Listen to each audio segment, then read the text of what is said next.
Vesthimmerland byder autocamperturisterne velkommen. I Løgstør lystbådehavn er første række reserveret til autocampere. Autocamperpladsen har alle faciliteter, og der er adgang til bad, køkken og opholdsrum. Her bor man bynært med udsigt over Fleron kanal og havnens liv. På den anden side af kanalen ligger stranden ud mod Limfjorden. De hvide bjerge af hjertemuslinger lyser op i landskabet. Den tidligere kanalfodbolig er i dag en del af Limfjordsmuseets udstilling. På modsatte side ligger museets maritime oplevelsescenter med fjordfartøjer og akvarier med fjordens naturlige fisk og skaldyr. Her kan man klappe en rødspætte. Kanalfodens maritime køkken er integreret i museet. Her serveres smagen af Løgstør i forskellige variationer. For eksempel en frisk pakket picnickur til udflugten.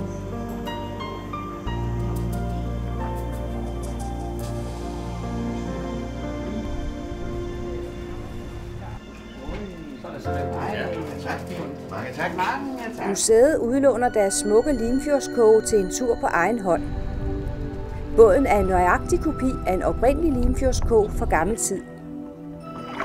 Fleron kanal blev etableret, fordi det var et stort problem for skibstrafikken, at fjorden ved Løgstør grunde var lavvandet og sandede til.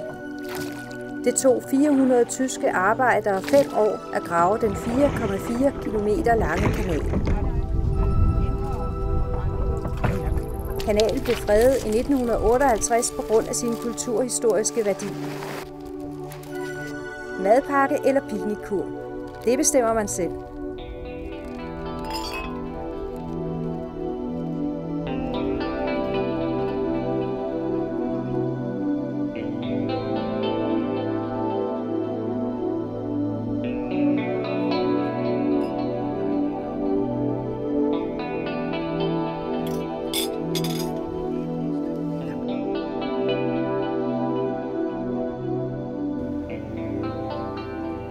Kanalen og havnepromenaden er hjertet i Løgstør lystbådehavn. Her på Limfjordens lange linje kommer folk fra nær og fjern.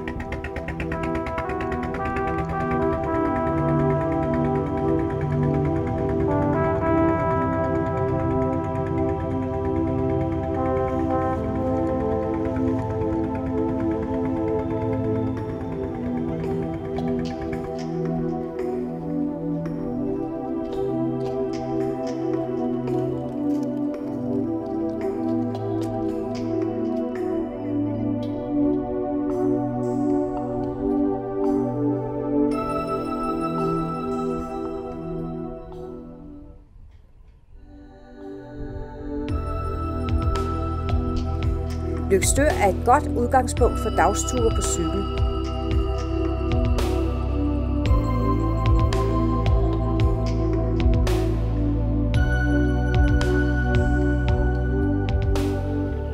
Cykelrute nummer 12 er den nationale Limfjordsrute med masser af muligheder for at skyde genvej. Ved kanalens udmunding ved Lendrup ligger det tidligere lodshus og kanalbetjentens hus. De 2 huse er bygget i samme nygotiske stil som kanalfodens bolig.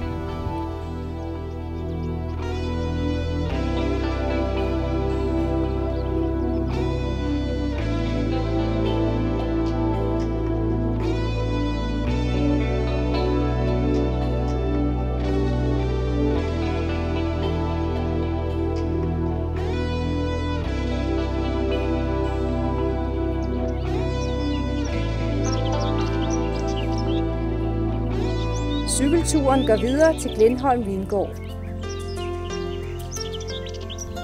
Glenholm Vingård er vel verdens nordligst beliggende. Undergrunden og klimaet, kombineret med det gamle håndværk, er grundlaget for stedets vine. Ejeren Hans Jørgen arrangerer rundvisninger og vinsmagning.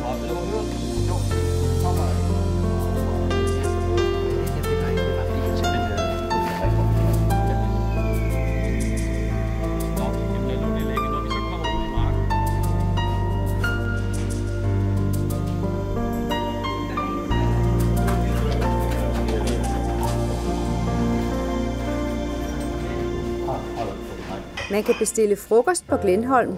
Prøv eventuelt den nye menu. Ægte himmerlandsk barbecue.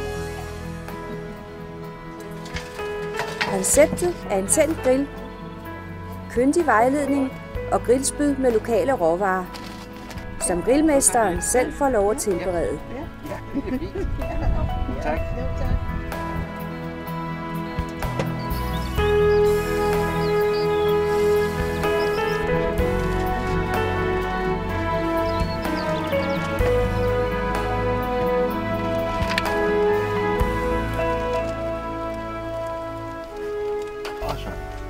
Det vigtigste er jo vinen, brødet og maden.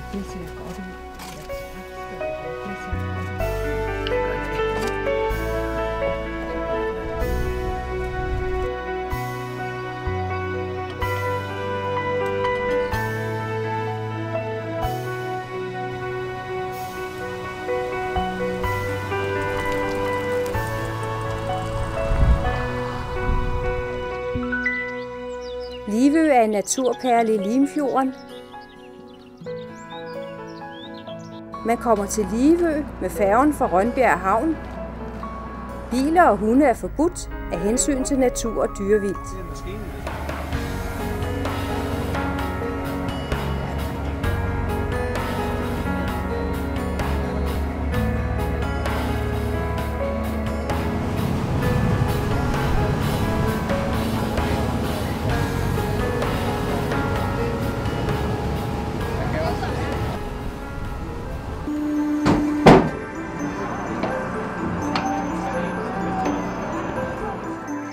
Livø har egen købmand og ko.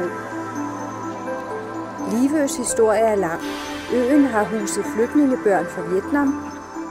Mange bygninger stammer fra den tid, hvor Livø blev brugt som internat for mindre begavede mandlige kriminelle. I dag er øen fredet på grund af den særlige natur. Cirka en tredjedel dyrkes som økologisk landbrug. Resten henligger som hede, overdrev og naturlig skov. Der er flere afmærkede vandreruter rundt på øen.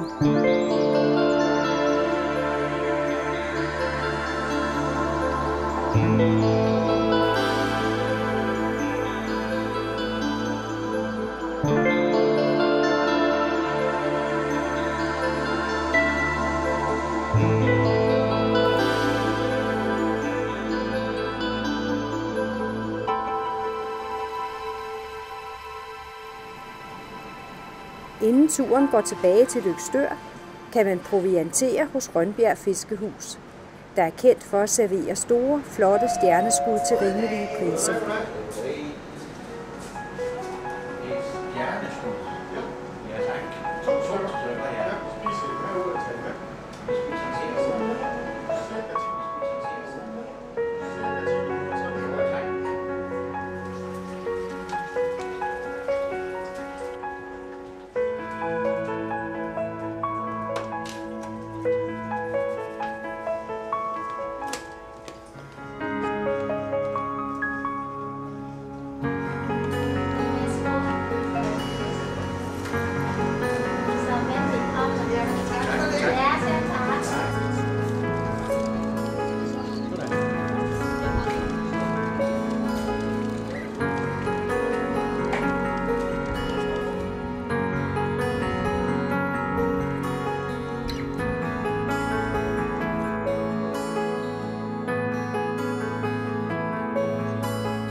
Aftenskumring og solnedgang får eventyrlige nuancer i fjordens diffuse lys.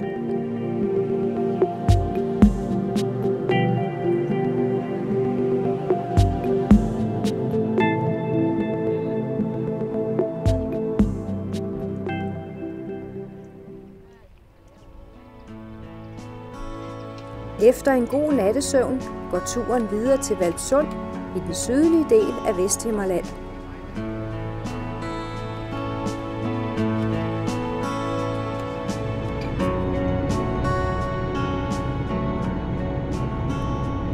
Man kan gøre ophold i den lille by Trin for at nyde udsigten langs åen, der er et yndet fiskested.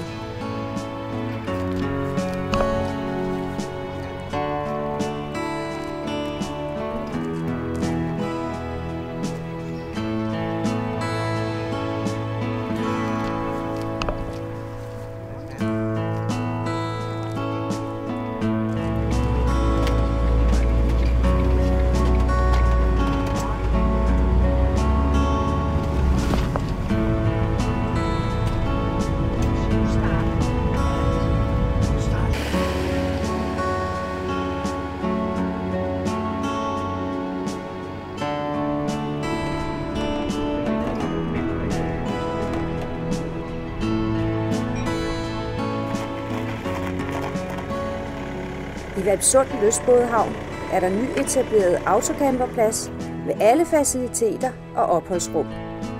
Der er mange muligheder for cykelture omkring Valpsund.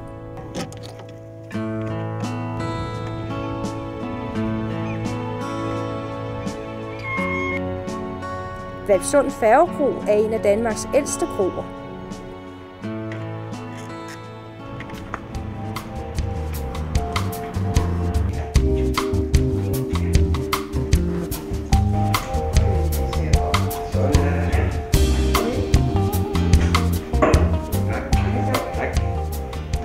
Her kan man få serveret en velskænket fadøl og en let frokostanretning.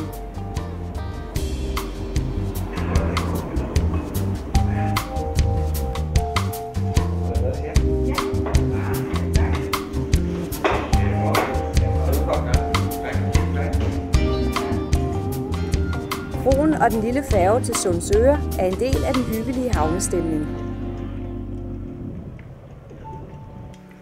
Cykelturen fortsætter af hyggelige veje til herregården Hede.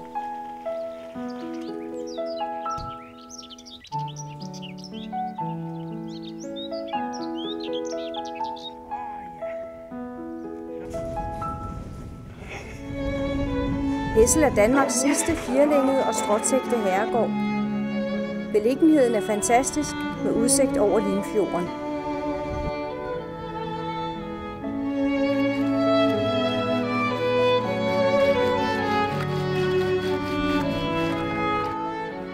Lokale aktører levendegør museet med forskellige arrangementer sommeren igennem.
Traditionen tro spille solen ned over Valpsund Lystbådehavn.